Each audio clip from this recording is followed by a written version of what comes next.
So let's find the exact value of y when y is equal to the cosine of the inverse sine of 1/2. So we need to break this apart. This is essentially a two-part problem.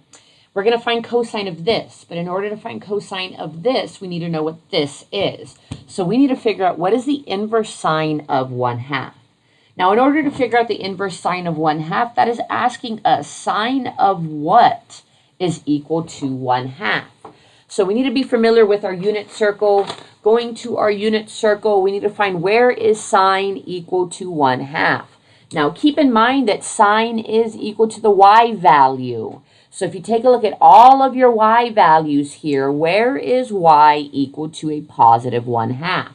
Now, there's only two of them. Y is equal to a positive 1/2 here at 5 pi over 6, and then over here at pi over 6. Now, they're not both correct. We do need to figure out which one is correct. And in order to do that, we need to know the restrictions of inverse sine.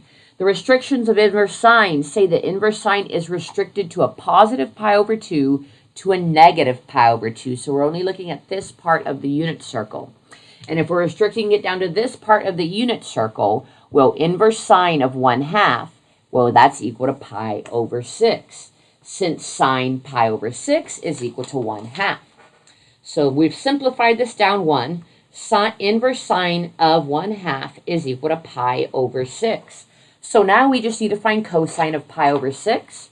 So going back to our unit circle, cosine of pi over 6, keep in mind that cosine is equal to the x value. So going to pi over 6, looking at the coordinate that applies to that, we just want the x value. That means cosine of pi over 6 is square root of 3 over 2.